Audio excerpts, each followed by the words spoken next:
ou quando precisamos nos aprofundar um pouco mais sobre algum tema específico disso aí. Então vamos lá para a questão. Primeiro, Deus é um ser espiritual, não é? Ele é espírito. Então, para ele se revelar a nós, também tem uma questão que ele deve agir. Como? No termo técnico a gente chama de teofania. O que é teofania? Tá? A teofania.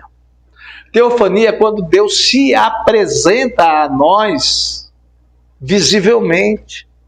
Lembra do Moisés? Como é que Deus se apresentou para Moisés? Em forma de uma sarça que ardia e não se queimava.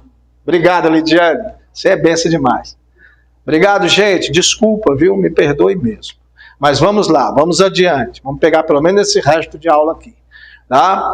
E do grego, teofania, que é a palavra formada por theos, que é Deus, tá? E phainos, ali é PH, é phainos que fala, tá? Que é aparecer. Quando Deus aparece, Deus se apresenta. No Antigo Testamento é muito comum nós vermos o termo o anjo do Senhor, em letras maiúsculas, ou letra maiúscula, as primeiras letras, o anjo com letra maiúscula e o Senhor com letra maiúscula. Esse o anjo do Senhor é a presença visível de Cristo, ou do próprio Deus, ou a manifestação teofânica do Espírito Santo, teofania, né? Theos, Deus, phanos, ou phainos, né? Que é visibilidades, aparecer, ser visível. Então, é perceptível aquilo que a gente olha e consegue ver Deus ali na sua frente, né? E ele se apresenta do jeito que ele quer, da forma que ele quiser, como um anjo, como uma sarça ardente, como uma nuvem de fumaça, como uma coluna de fogo. Não é assim que ele aparece? Isso chama teofania, Deus se apresentando a nós de alguma forma para que nós possamos contemplar ele visivelmente. É o próprio Deus, é a presença dele, não é ele, irmãos. Ele é tão maior do que tudo isso, mas é a presença dele se manifestando para nós, tá? É um termo teológico que indica qualquer manifestação temporária, não permanente, que é normalmente visível por Deus. Por exemplo, a sarça está lá queimando até hoje? Não. Foi durante um pequeno tempo. Depois, a nuvem a nuvem que guiava o povo pelo deserto, aquela grande nuvem está lá ainda. A coluna de fogo está lá ainda. Então a teofania é isso, é Deus se apresentando visivelmente na hora que é necessário de alguém conversar com ele, falar com ele visivelmente. Então ele se apresenta para reforçar a fé daqueles que precisam contemplar a Deus, tá? E também tem a outra questão, falamos de teofania. Então o que é teofania? Deus aparece. Deus aparecendo visivelmente. Tem um outro que chama epifania, tá? O que é epifania? É quando você menos espera e faz assim, ó. Deus aparece, desaparece. Tchum, tchum. Você fala, uai. É a presença de Deus, a manifestação. E isso é a glória dele se manifestando. É um raio. Você vê um raio e ele some, você fala, foi Deus que passou. Chama epifanos, tá? Que é epifaneia também, que é epifania. O que aparece de repente, ou a manifestação repentina. A igreja será arrancada daqui epifaniamente. É assim que fala, tá? Com epifania. Mais rápido que o piscar de olhos. Isso é epifania. Eu vou quebrar isso aqui ainda. Acho que eu não estou gostando desse negócio, não. Agora eu jogo ele no chão. Então, o que é a teofania? É diferente da epifania. A teofania é quando ele se apresenta e tem tempo de conversar, falar, fica ali por algum tempo. A epifania é quando ele passa. Deixa eu te falar uma hora da epifania. Moisés estava no Horebe, o monte de Deus, ou o monte Sinai. Lá em cima, ele falou assim, eu desejo ver a tua presença. Aí teve uma epifania. A Bíblia diz que Moisés olhou e uma brecha Deus passou. A glória dele fez assim, ó, tchum. E o que aconteceu com Moisés? Caiu em coma, quase morreu, irmão. Ficou ali em coma um tempão. Deus só não deixou ele morrer. Porque a glória de Deus é tão forte e o pecador não suporta ver. Um homem não em pecado, mas um homem filho do pecado, um pecador, não precisa nem estar pecando, mas nós não suportamos a presença de Deus visível ou a glória dele na nossa frente. Tem que ser uma coisa epifânica. Muito rápido, para que você possa... É igual quando a gente é eletricista, aqui ó, o eletricista também igual eu não tenho um alicate, eu não tenho, aliás, um teste, não tenho nada para testar se tem energia no fio ou não. O que eu faço? Enfia o dedo e leva um choque. Exatamente. Só que não é dessa forma. Eu pego o fio descascado, coloco ele e bato a costa da minha mão assim, ó. Aí eu vou sentir o beliscão. Eu falo, tem energia. É uma epifania, é muito rápido. Porque se eu pegar nele assim, o que acontece? Meus nervos enrolam aí eu grudo. Por quê? Porque na hora que eu levo o choque, o dedo a mão enrola, os nervos enrolam, e segura. Eu sei que pôr a coisa na mão que faz isso, ó. Tum. Você sente o choque e faz isso. Você entendeu? Eu só estou dando um exemplo chulo de epifania. Epifania é quando Deus passa rapidamente que não te deixa morrer. Mas a gente cai. Leva um choque tão grande que tu... Deu, tá? Fica à vontade. Fica à vontade. Isso é a casa de vocês. Eu só sou um servo. Então, é disso que se trata. Né? Em que a teofania difere da epifania? Então é aquilo. Né? Tanto a teofania quanto a epifania pode se referir a um tipo de manifestação de Deus, a presença dele. Uma muito rápida e outra mais demorada. Né? Dentro desse estudo teológico, a maior diferença entre a teofania e a epifania está no fato de que, quando a teofania se refere à manifestação temporária de Deus, a epifania refere-se à manifestação permanente de Deus. Como é que é isso? Como é que a gente recebe o Espírito Santo? Como aquele raio que eu te falei, aquele choque. Pronto. Aí acabou. A encarnação de Cristo é algo que foi tão rápido, tão maravilhoso. E assim, quando nós aceitamos a Jesus, a transformação ela é imediata. A paz vem de uma forma tão rápida, tão instantânea, que as pessoas olham e falam, é você mesmo, irmão? O que aconteceu com esse homem? O que aconteceu com essa pessoa? Sabe? Eu estava morto e alguém veio com aqueles dois aparelhinhos e fez assim, ó. Pum! Pronto. Nasci de novo. Puf! Pronto. Resolvido. Eu estava morto, o Senhor me reviveu numa epifania. Jesus ele veio para transformar as vidas, mas é imediatamente. Não é amanhã. A Bíblia diz que essa manifestação tem que ser num tempo que se chama hoje. É algo imediato. Né? Tem outra expressão, não é para a gente entender. Expressões que vocês nunca ouviram se brincar. Essa aí, o que está escrito ali? Antropomorfismo. É quase falar em mistério, né? Antropomorfismo. O antropomorfismo, tá? É o estudo. O que é o estudo da teologia dentro desse antropomorfismo, tá? Do grego antrófos, né? Que é antropos, que é homem, tá? E morfé, que é morfar, né? É transformar, mudar. Ele já viu aquele Jaspion, hora de morfar, quer dizer, hora de transformar de uma coisa para outra. É o morfo, né? É transformar em uma forma, uma figura diferente, um aspecto. O que é no interior vai refletir no exterior.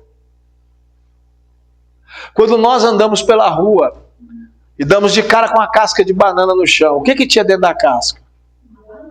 Não é? Não era abacaxi, não? Mamão?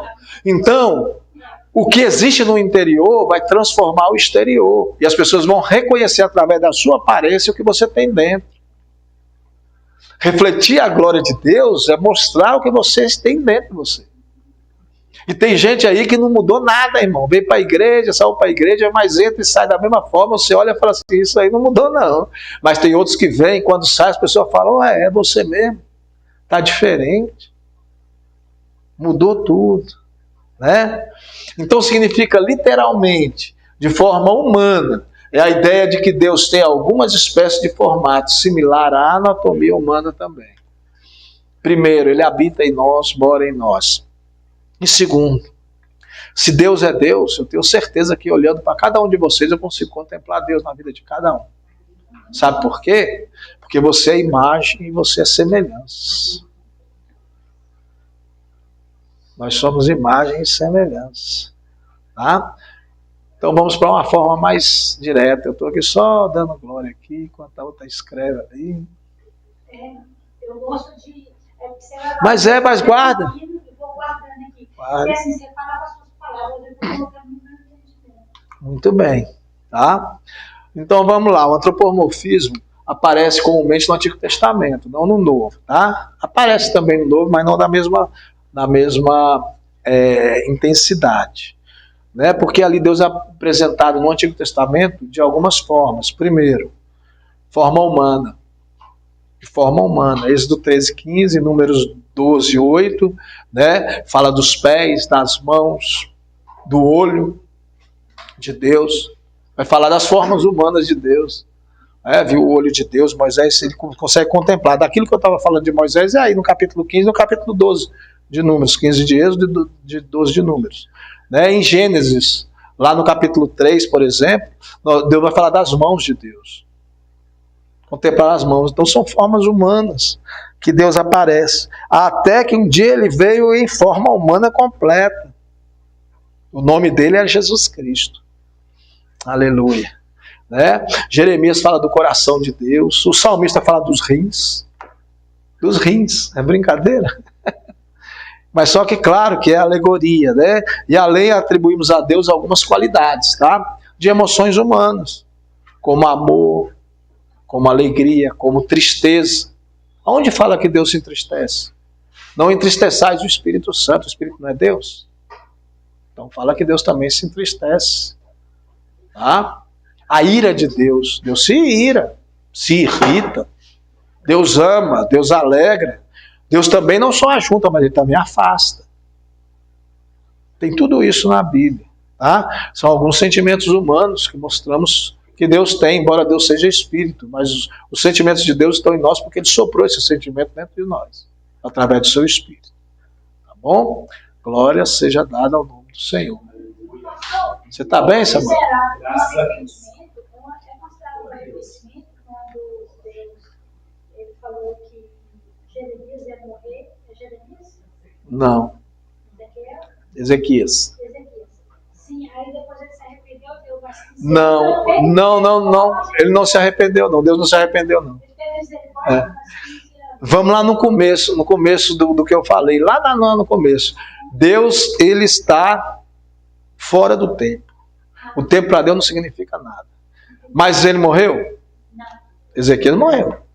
Morreu sim, naquela época não, então aquele que fica hoje. Então, mas ele morreu. Por exemplo, Deus falou assim, vai lá, Jonas, e fala para Nínive que eu vou destruir Nínive. Pode falar para o rei, falar para ele, eu vou destruir agora. Destruiu. 100 anos depois. Porque já estava decretado. Você vai abrir Naum, no capítulo 1 e 2, você vai ver. O profeta Naum vai falar da destruição de Nínive. 100 anos, 102 anos, 106 anos depois. Deus não muda. O tempo para Deus é inerte. Deus prometeu, de ti farei uma grande nação. Abraão viu a nação? O máximo que Abraão viu como avô foi Jacó e 12 filhos. E a Bíblia diz que para entrar no Egito foram 70 pessoas. 70 pessoas é uma família, não é uma grande nação. E a grande nação chegou. Deus é inerente ao tempo. Ele é fora do tempo. O tempo para ele não significa absolutamente nada. Para nós, sim. Nós temos pressa, Deus não. A gente é limitado, a gente tem que... Isso. Nós temos pressa, Deus não, porque o pecado fez isso conosco. Se não fosse o pecado, nós não tínhamos pressa de nada, irmão. De nada. Nós seríamos eternos. Então é assim. Não sei se foi convincente a minha explicação, mas é a verdade. É exatamente isso. Tá? É exatamente isso. Deus não tem problema com isso, não. Ele deu mais uma chance, isso é a verdade. É o que eu falei lá, aquele dia que a senhora foi também, né? Você, a senhora, minha irmã, a minha irmã foi conosco, né? Conosco, lá no Pastor João. Uma semana depois ele morreu. Eu vi. Uma semana, nós fomos na segunda, na outra segunda ele faleceu. Foi na quarta-feira. Nós fomos na segunda. Nós fomos, vocês viram para a aula, foi na quarta, mas foi na outra semana. Foi na outra semana. O que acontece?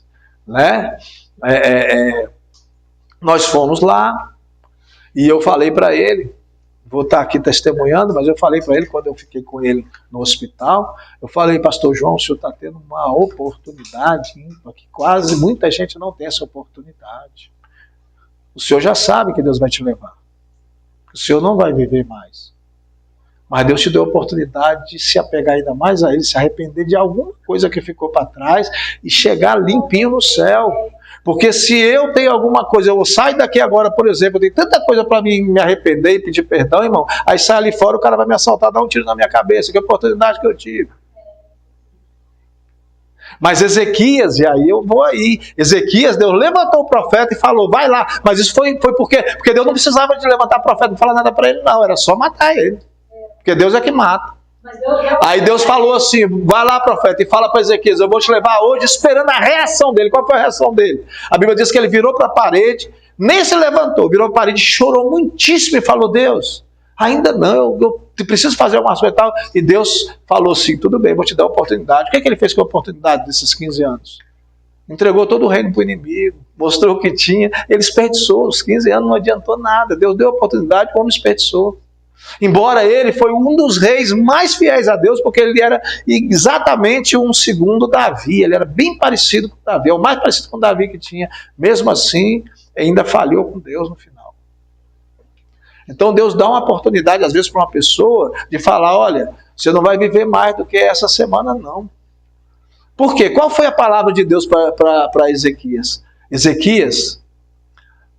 Isaías chega para Ezequias e fala assim, Ezequias, Deus manda te dizer que hoje mesmo Ele te levará, arruma a tua casa. Deus falou, vai lá e conserta tudo que você tem de dependência, porque eu vou te levar hoje, eu quero ser comigo. Deus estava chamando para ficar com ele, falou, olha, para ficar comigo você arruma tudo que está de dependência aí, deixa tudo organizado. Vai lá, conversa com seus filhos, pede perdão para quem você tem que pedir perdão, conserta, faz o que você tem que fazer. E ele chorou e Deus deu mais 15 anos. Deus é maravilhoso, irmãos. Nós temos que olhar sempre por essa ótica, que o que Deus está fazendo é melhor para nós. É um melhor para nós, é muito bom. Né? Então, qual a diferença entre a imanência e transcendência de Deus? Existem esses dois termos também. Tá? Bom, primeiro, a imanência de Deus está presente naquilo que é ativo, tá? Dentro da sua criação, dentro da raça humana. Como assim, pastor? Mesmo quem não crê, mesmo quem não tem fé, mesmo quem não obedece a Deus, a influência de Deus está em toda parte. Está mesmo nessas pessoas desobedientes, Deus está agindo lá. Eu costumo dizer que o pior miserável, o cara mais vil dessa terra, o estuprador, o bandido, que não tem nada pior do que estupro e assassinato. O Espírito Santo está juntinho com aquela pessoa, do lado dela. Hã? Não, e o Espírito Santo está do lado, só esperando, sabe o quê? Que essa pessoa que é tão ruim, abra a boca para que ele saia do lado e passe para dentro. Senhor, eu me arrependo. Pronto, pode ser a pior pessoa desse mundo, ainda há tempo. Senhor, eu me arrependo. Aí o Espírito Santo que está do lado passa a habitar dentro. A Bíblia diz que Deus ele preserva, ele aumenta, ele dá longevidade ao ímpio para que ele se converta, mas ele não que ele tenha prazer, mas ele se satisfaz com a morte do ímpio. Para ele é suficiente quando o ímpio, não o justo, perdão. Para ele é suficiente quando o justo morre, porque o justo, quando ele morre, ele tem um destino. Mas o ímpio, irmãos, é a morte eterna. Então ele dá longevidade para que o ímpio se converta, se transforme, reconheça quem é Deus. Posso falar comigo? Pode falar. Eu presenciei isso aí, e você vê que faz muitos anos, até hoje ficou na minha mente gravado, que eu não consigo esquecer. Mas assim, serve de aprendizado. Eu vi, porque você sabe que bandido, ladrão tem para todo lugar. Com certeza. Está todo mundo misturado mesmo. Você olha para o lado para o outro, você não sabe quem é certo. Não tem jeito, sabe? O caboclo vinha correndo de um assalto, estava armado. Aí acabou. Toma tiro e pegou lá o tiro dele. E ele vinha correndo assim por detrás, assim, passou próximo da minha casa, subiu no caminho e foi morrer lá ali na frente. Um colega meu, conhecido, levita da casa do Senhor, correu lá no vagabundo que estava morrendo esticadinho debaixo do poste. Meu amigo, você quer aceitar Jesus? Você se arrepende dos seus pecados? Você quer aceitar Jesus e entregar sua alma? Deu oportunidade para ele. O vagabundo aceitou, veio aqui ao lugar do poste, cara. Morreu mesmo ali. Será que ele foi para o céu? Eu sei não, só sei que eu fiquei parado sem ação. Porque eu não tenho certeza. A parte foi feita, ele pode ter aceitado, a parte foi feita. Aí é que está a minha dúvida. Será que ele foi para o céu? Sabe por quê, irmão? Porque Deus não negocia a salvação. Sei, mas Deus não negocia. Aí é que está. Eu deixo a dúvida. Quem vai saber disso é Deus. Mas Deus não negocia a salvação. Eu quero aceitar Jesus só porque eu estou morrendo. Será que vai para o céu? É esse que é o problema.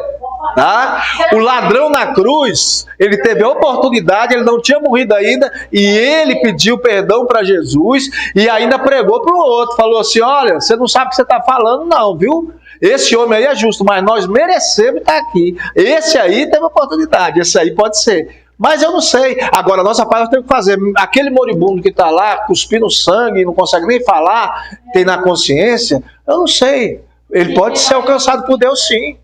Então nós fazemos a nossa parte. Agora, pode ser que nós não encontremos ele lá no céu. Mas pode ser que encontremos. Então tá aí. O arrependimento de coração, de fato e de verdade. Saber assim, eu mereço isso mesmo, eu mereço morrer, mas Senhor, me perdoa. Igual o ladrão da cruz fez. Se der tempo para isso, acredito que ele possa ser salvo. Agora, se ele pensar assim, ô Senhor, aí é Judas, né? Ô Senhor, me salva porque eu estou morrendo. Não sei, viu? Está negociando aí, eu não sei. Amém?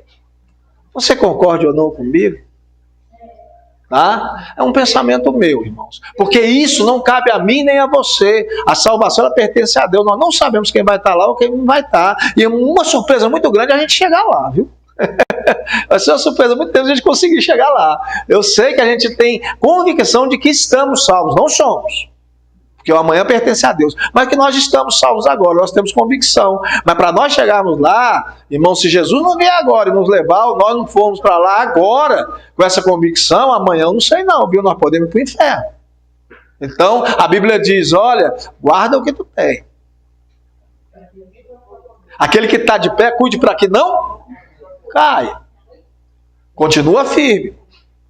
Arrisca aí. E lá no Antigo Testamento, nas Lamentações de Jeremias, existe uma palavra que diz assim, olha, coloca a boca no pó para ver se ainda há esperança, porque o pecado é tão grande da humanidade que nós não temos certeza. Ali está dizendo que nós não temos certeza disso. Mas eu tenho uma notícia boa para você. Jesus é salvação. Se você aceitou a Ele, a possibilidade de você ir para o céu é 99,9% de certeza. Mas tem um pontinho de 1%, porque nem o coração do homem, nem ele mesmo conhece. É verdade. Então a notícia boa é que nós temos essa possibilidade quase que absoluta de chegar lá do céu. Então vamos continuar com essa certeza. É melhor ter 99,99% de chegar no céu do que 90% só. Tenha esse tempo. Eu não digo que é 100% não, porque eu conheço nem meu coração, irmão. Para ir para o céu tem que ter milhões. Lembra do Pedro? Sim, soldado. Jesus falou assim para Pedro: Pedro, o diabo está se andando contigo como quem faz com trigo. Rapaz. Aí Pedro falou assim: que isso, Senhor? Não, eis que, olha, você vai me negar. Você vai me negar, viu? Antes que o galo cante, tu me negará por 3 vezes. Não é o galo que vai cantar 3 vezes, não. O galo só cantou uma. Fala assim, ó, antes que o galo cante, no primeiro não, na terceira vez que ele negou. A Bíblia diz, antes que o galo cante, me negará por 3 vezes. 3 vezes. Ele fala assim, quem eu, Senhor? De jeito nenhum, eu sou um cabo, aqui ó, meu facão. Eu não vou te negar de jeito nenhum.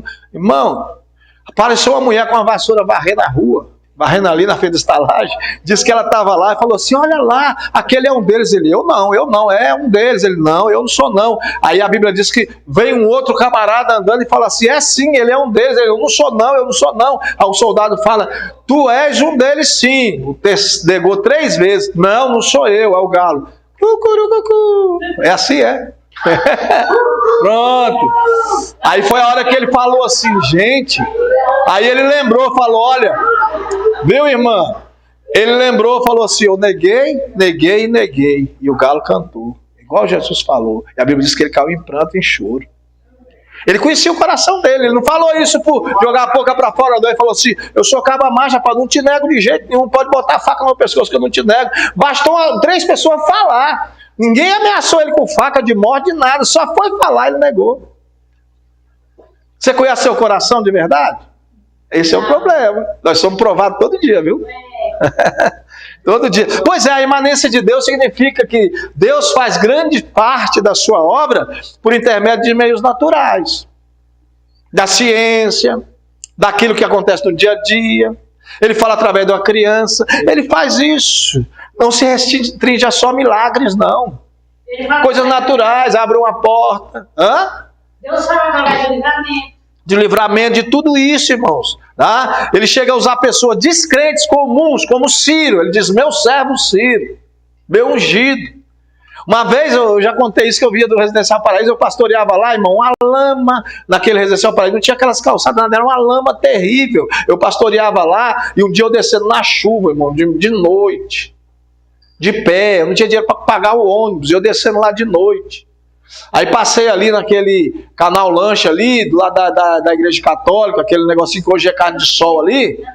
Tinha uns bêbados, uns mendigos que dormiam ali de madrugada. Eram às 11 horas da noite, eu estava descendo. O culto acabou 9 horas, 9 e pouco. 11 horas eu estava descendo de pé. Ainda atendi umas irmãs descendo de pé. Falei, quer saber? Eu vou entregar a chave para o pastor Aguimar, vou acabar com isso, vou dirigir mais a igreja não. Misericórdia, não sei o quê. Quando eu passo lá, um mendigo levantou, levei um susto, ele puxou a coberta, levantou, ei! Eu falei, opa!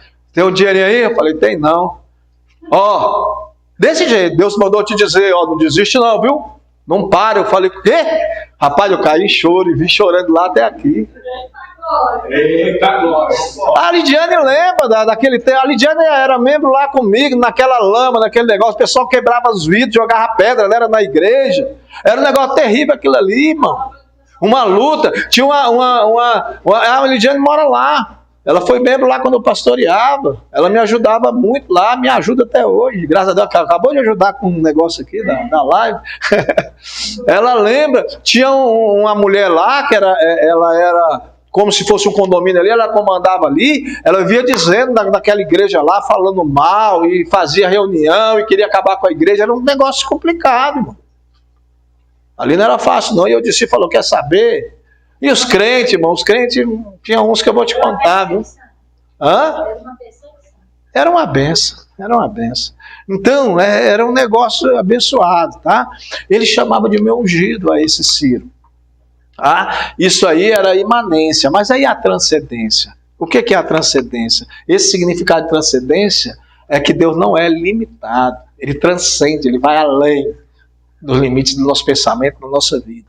Tá? Ele vai além dos limites da nossa capacidade de entender, de compreender, de saber quem é Deus, a santidade, a bondade, tudo isso. Eu ainda tenho meia hora ainda com vocês, viu? Vocês vigiam.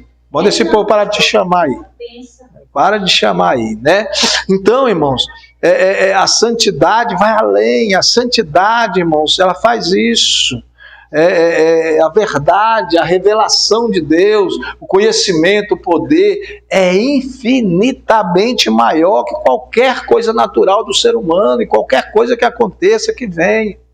Então essa é a diferença, a imanência e a transcendência.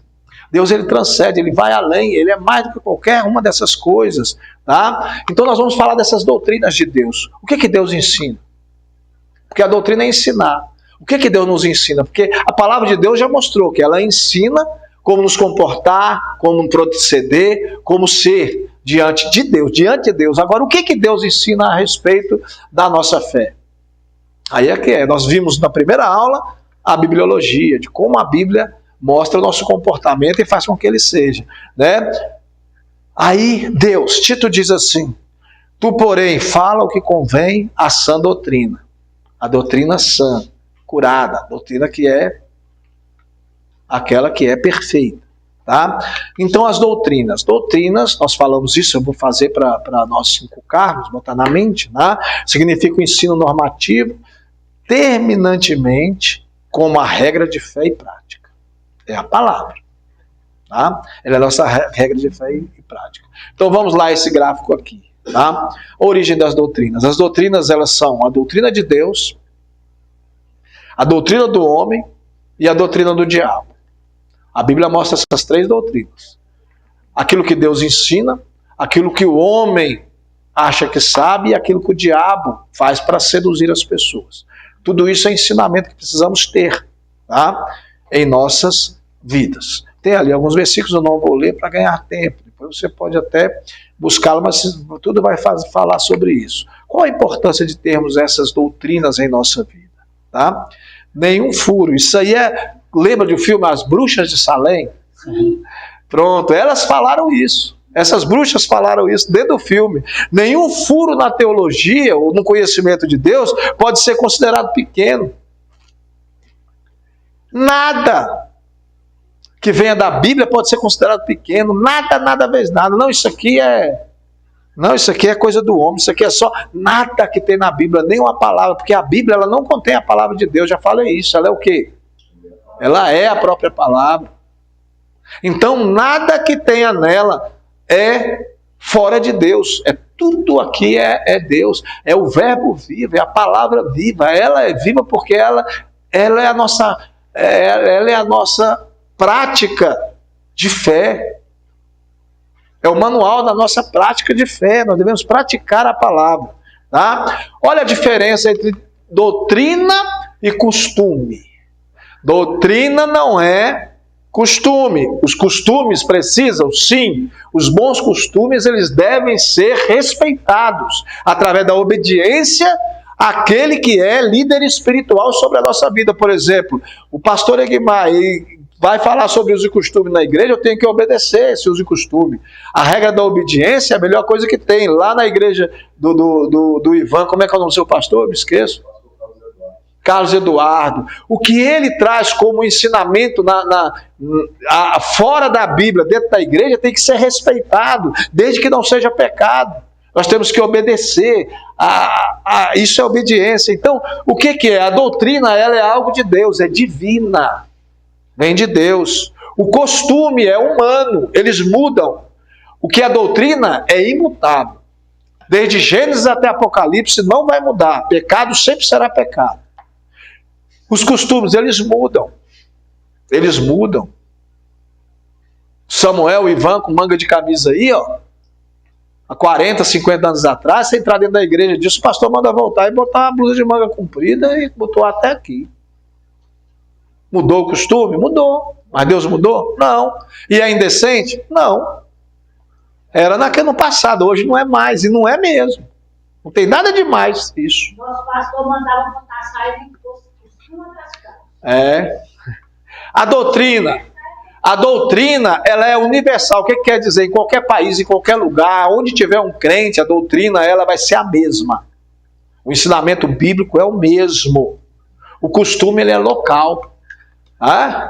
Os caras lá da Escócia, lá na Copa, eles não estavam de kilt? O que é kilt? Uma saia. E debaixo da saia o que tem? Nada. Eles não usam nada. Cueca, nadinha, nada. Usa o bicho solto. O kilt é assim. E alguns pastores lá usam o kilt dessa forma também, porque é costume local. Eu fui missionário no Acre e trabalhei com índio. E tem um pastor lá, dos Kaxinawá, da tribo dos Kaxinawá, ele é pastor e é índio, ele usa um pedaço de bambu desse tamanho na orelha aqui atravessado, grosso assim, um buracão tipo alargador, e aqui aquele pratão na boca, aquilo fede, aquela baba, e é o pastor. Por quê? Porque aqueles símbolos simboliza de qual clã ele é dentro da tribo. É o costume deles. Lá em Israel se usava. O tipo de laço que usava aqui no cinto e amarrava, o tipo de cor de cada roupa, dizia qual tribo era o costume. Isso mudou? Mudou. Hoje o pessoal usa terno e gravata. Pastor é bom usar terno e gravata, não é? Quem criou a gravata? Um homossexual francês. Aquele adorno que é uma gravata, aquilo foi criado por um homossexual francês. No século XVIII. 19, 18, 1700 e alguma coisa, 1800, aí usava gravata, borboleta, amarradinha e tal, era um trem Usava principalmente os ingleses, mas quem criou foi um francês. E aí é o costume da igreja, tem que usar terno e gravata. Mas é costume. Entendeu? A doutrina ela não muda, como é universal, como ela é divina, é universal, ela também é imutável. O costume é temporal, de tempos em tempos vai mudando. Precisa seguir os costumes? Sim, irmão. Sim, nós somos conservadores dos costumes, isso é fato. E é muito bom, é bom que seja assim. Paulo diz, né? É bom que preservemos os bons costumes. Os bons costumes. Mas a doutrina, tá? É imutável, o costume é temporal. A doutrina é a verdade absoluta. Não muda. O costume é uma verdade relativa. Depende do tempo, do lugar, do país, da onde é, do horário, de muitas coisas. Eu vou evangelizar, aleluia, lá no Tribunal de Contas da União ou lá no Colégio Militar. Como é que eu devo ir? Qual a vestimenta que eu devo usar? Um terno, uma gravata e bem bonito para lá.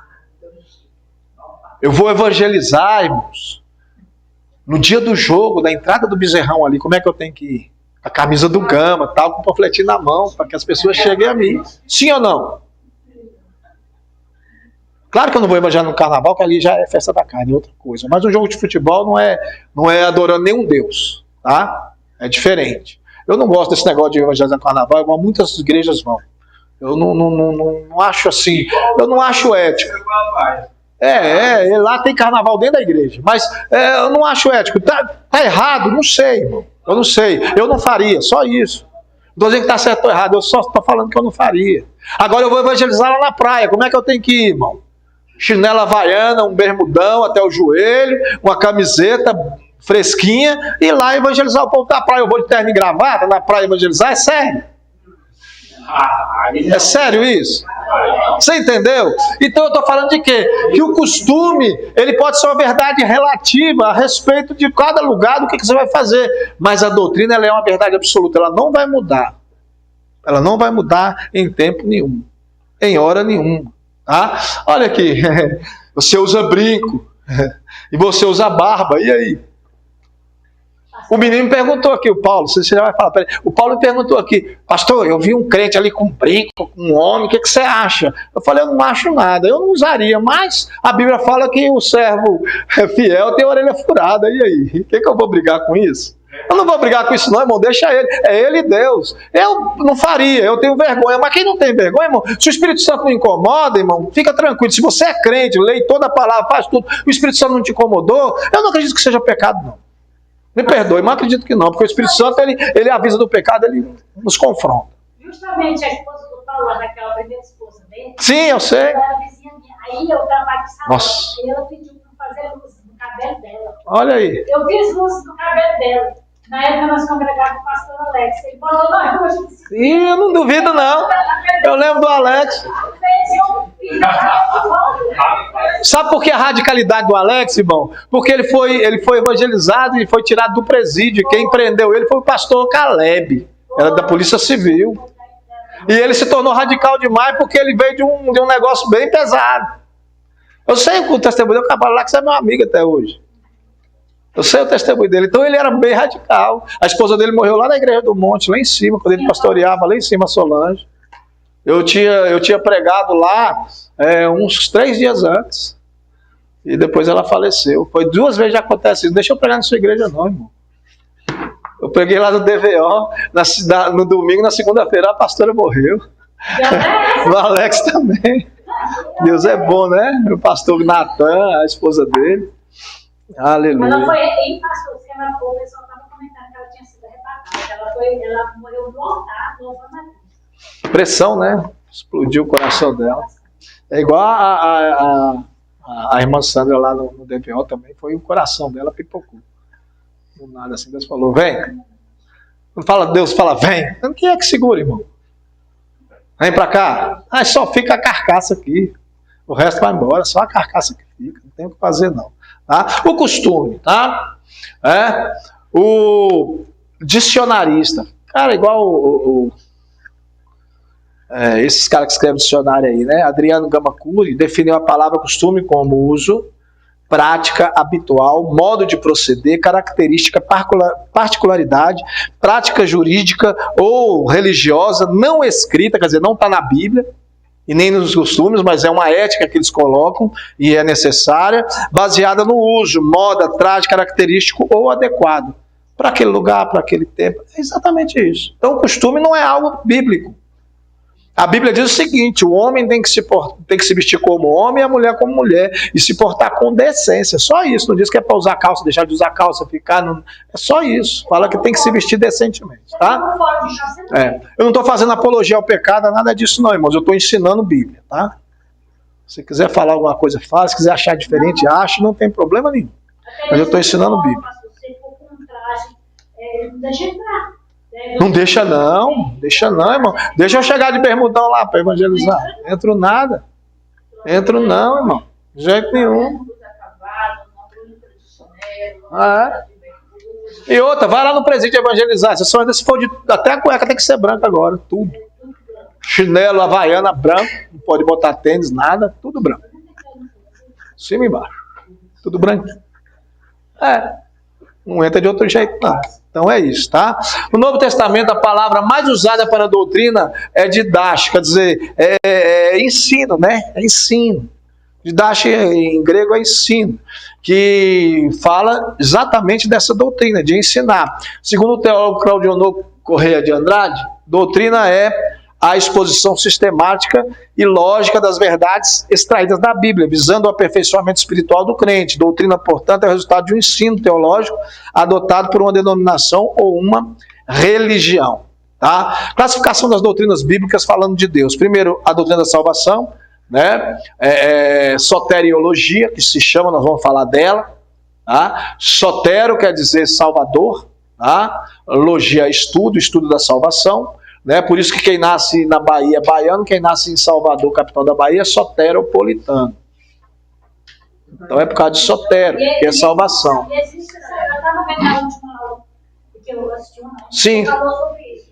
Sim. Soteropolitano, mas esse é um nome confuso, né? É porque sotero é salvação. Você já pesquisou, né? Você gosta de pesquisar? Já viu lá na internet? Não, é soteropolitano mesmo. Nessa hora eu estava bem pintando, sabe, pastor? E eu estava super... Pintando 7, né, irmã? Você vigia? Eu gosto de ficar pintando 7. Você não pesquisou não, né?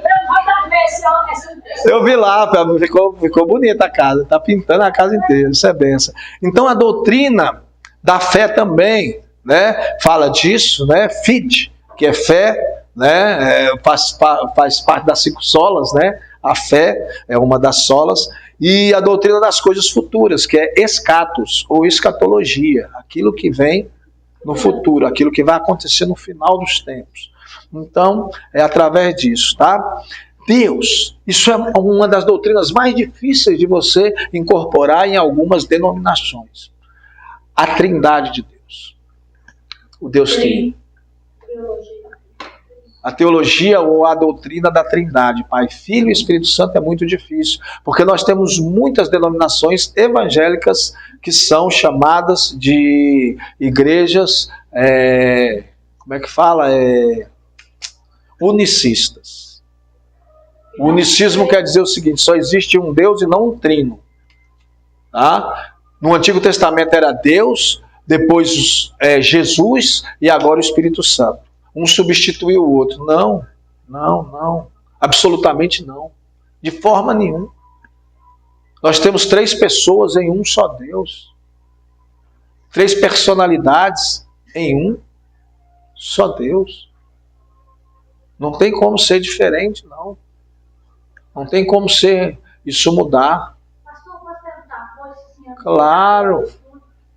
Assim, pessoal, é claro que eu não fico preocupada com a sexualidade de Deus, porque eu não acho assim, que espírito não tem sexo.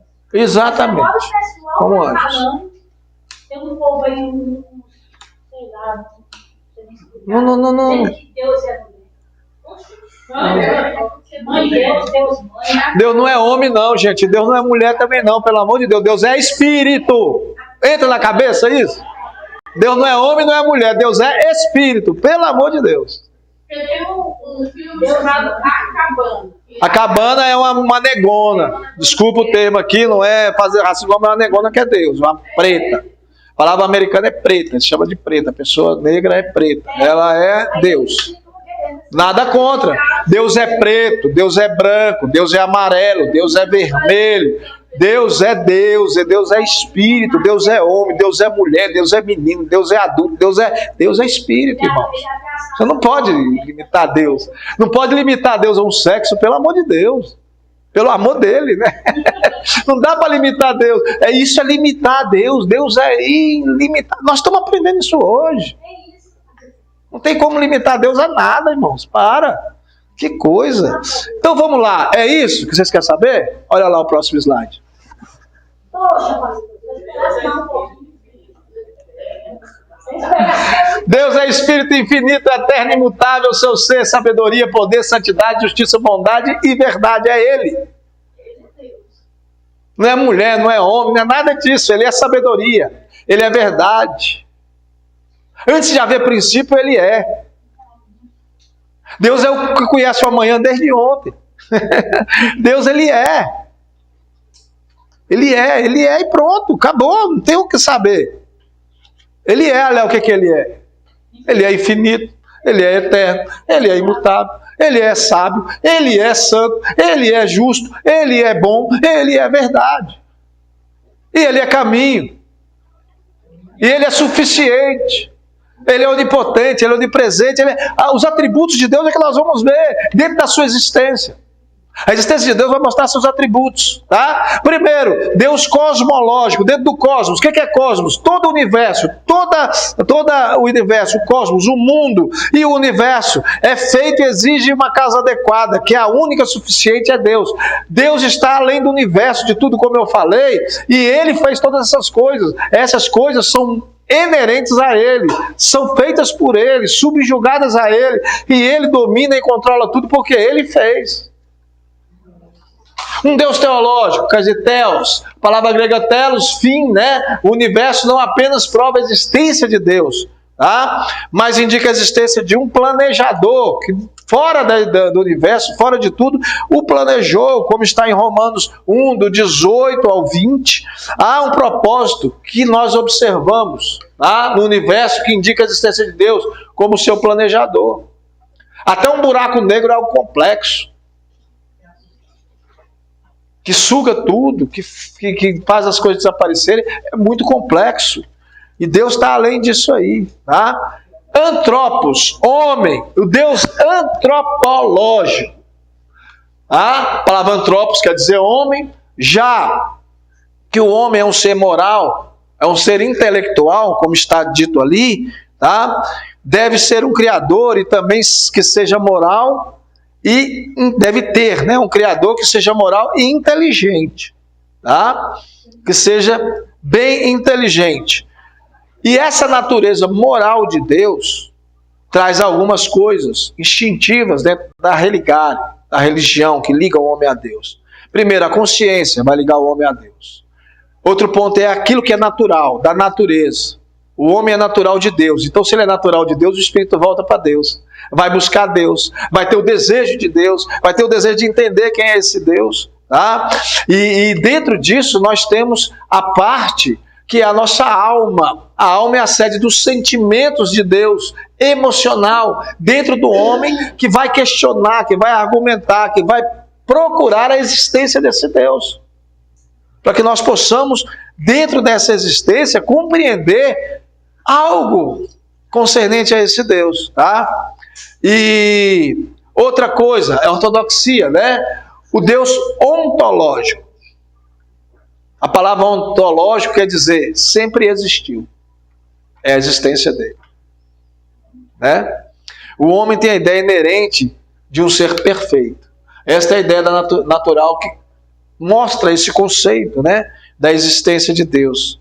Já que um ser em tudo mais perfeito que não existisse, não seria tão perfeito quanto a um ser perfeito que existisse. É o pensamento do homem. Portanto, visto que essa ideia de existência está contida na ideia de um ser perfeito, esse ser perfeito deve necessariamente existir, porque se não houvesse perfeição naquele que nos criou, nada que nós vemos, nada que acontece na humanidade pode ter a definição de perfeição. Mas eu posso dizer, o Mateus está ali, ó, é um ser perfeito. Perfeito, Mateus. Você é perfeito diante de Deus. Você é perfeito, irmão, diante de Deus. Cada um de vós é perfeito diante de Deus. Nós não precisamos e não podemos de nada a mais do que aquilo que somos diante de Deus. Deus, ele nos transforma, nos molda e nos faz a perfeição dele. Eu não preciso mudar nada em mim, não. Porque o dia que eu decidi entregar a minha vida para Deus, Deus já transformou a minha vida. Já me deu um coração novo, uma mente igual a de Cristo. Eu já sou transformado completamente. Tá? E aí nós temos alguns atributos de Deus. Eu vou terminar já, tá? 9 horas, até 9h10 eu termino. Primeiro, um atributo que é o atributo incomunicável de Deus. O que é atributo incomunicável, irmãos?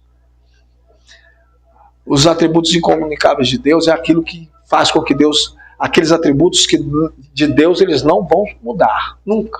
Primeiro, Deus é bom em todo tempo. Em todo tempo Deus é, isso não vai mudar nunca.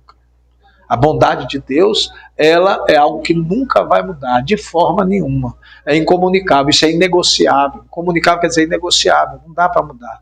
Outra, a infinitude de Deus. Dentro da infinitude, Deus não tem um término ou um fim. E nem teve um começo. A minha mente é muito pequena para entender isso. Mas Deus nunca começou e nunca vai terminar. Isso é infinitude, ele é infinito, tanto para a direita quanto para a esquerda, tanto para trás quanto para frente. Lá no passado, Deus é infinito, lá no futuro, Deus é infinito. Não tem como terminar. Tá? E essa infinitude é o mesmo que eternidade. Eterno quer dizer, aí não se trata da infinitude, lá do começo, mas se trata daqui para frente. Ele não terá fim.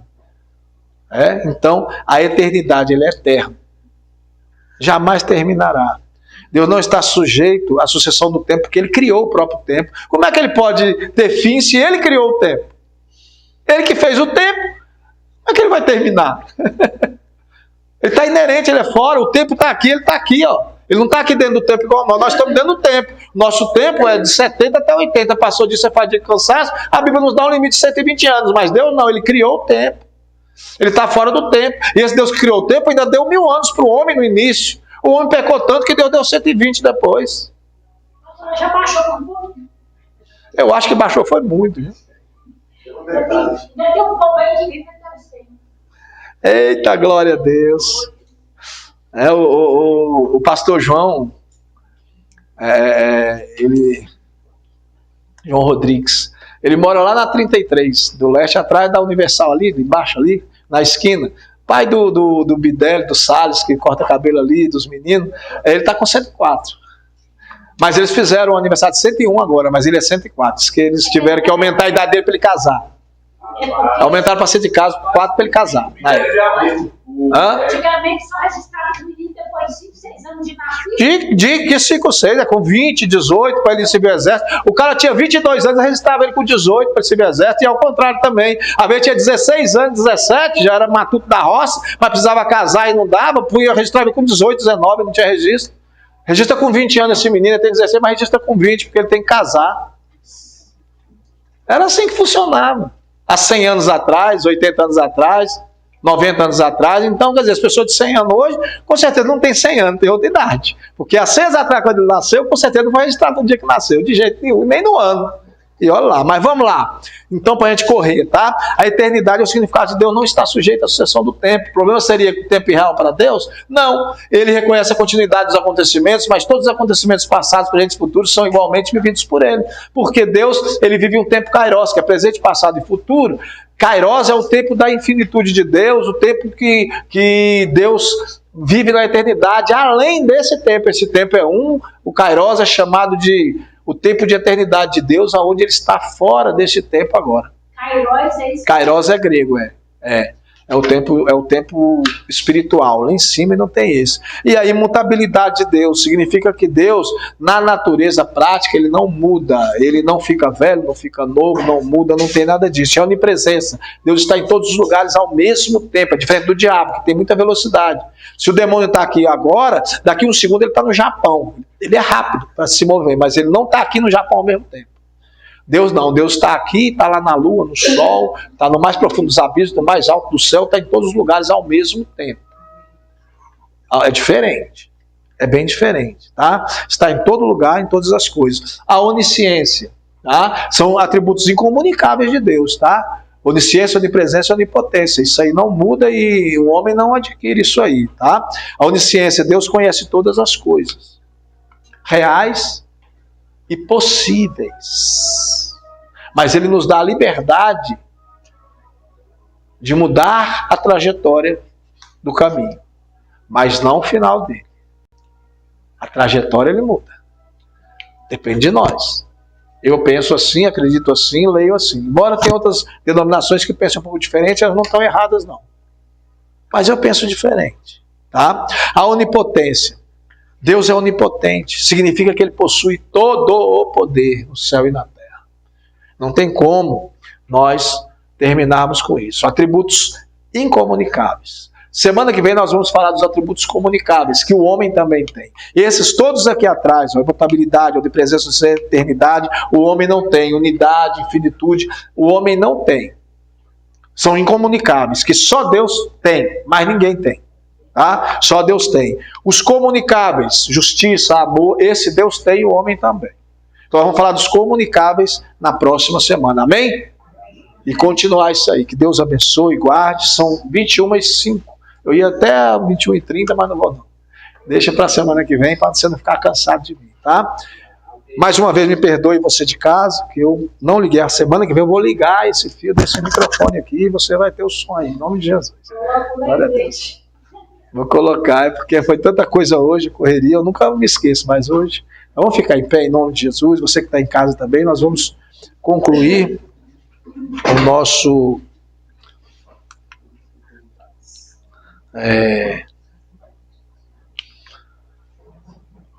curso de hoje, nossa aula de hoje. Deixa eu colocar aqui uma imagem bonitinha para você aí. Essa aqui mesmo, teologia sistemática. Você que está em casa. Deixa eu só ajeitar aqui para nós orarmos juntos. Eu vou colocar a minha imagem aqui. Pronto. Graças a Deus. Irmãos, que a graça do Senhor seja na tua vida. Vamos orar agradecendo a Deus por este dia, por este momento tão maravilhoso que nós passamos juntos hoje. E semana que vem, perdão. Semana que vem não haverá aula. É dia 13. Na segunda-feira, 13, não haverá aula. Porque é aniversário da minha pastora presidente, o pastor nos convocou. Mas espera aí. Eu vou avisar você. Sabe por quê? Porque provavelmente na semana que vem eu que vou estar aqui, porque o Rafael vai entrar de férias e eu vou ficar às noites aqui. Então se eu for ficar à noite aqui, não tem como eu ir no aniversário, que é no dia ímpar. Dia ímpar é dia 13. Então se eu for ficar aqui, haverá aula. Então eu vou acertar isso amanhã com tesoureiro aqui, com o pessoal, se eu vou realmente tirar serviço aqui uma noite sim, uma noite não, durante um mês, que é as férias dele. Se eu for, aí eu não posso ir no aniversário, aí eu vou dar aula. Nós vamos ter aula aqui, porque nós temos que continuar essa aula em nome de Jesus, por favor. Tá? Então é bem certo que nós teremos aula semana que vem, desculpe, tá? A informação trocada. Mas aguarde, eu vou colocar lá no grupo, vou falar com você aqui, e aí até quinta-feira eu dou a notícia para nós aqui se vai ter aula ou não. Quarta, quinta-feira, nós vamos saber disso, tá bom? Que Deus abençoe. Oremos. Nosso Deus e Pai, Senhor, Tu és santo, poderoso e maravilhoso, Pai. A Tua presença neste lugar é real e verdadeira. Muito obrigado, Pai, por este estudo, por esta aula que o Senhor colocou em nosso coração. Que nós possamos vencer, sair daqui, Senhor, edificados na Tua presença. Você que está em casa, seja abençoado em nome de Jesus, seja abençoado em nome de Jesus. nós possamos, Senhor Jesus, através da Tua palavra, da Tua lei, do Teu poder, Senhor Jesus, continuar compreendendo a Tua palavra de vitória. E o Teu nome seja glorificado. Que nós possamos crescer em conhecimento e em sabedoria, Pai. Leva-nos em paz aos nossos lares, Pai. Nos livra do homem mau e da maldade deste mundo. Que nós possamos vencer todas as dificuldades em nome de Jesus, Pai. Amém. Graças a Deus. Vão na paz do Senhor, que o Senhor abençoe a vida de cada um, viu? E tem aqui o Teologia Sistemática 2, quem puder pegar, pegue. Está aqui o QR Code para pagar, que é a próxima lição que nós vamos fazer daqui 2 semanas. Tá bom? Que Deus abençoe. Deixa eu concluir aqui.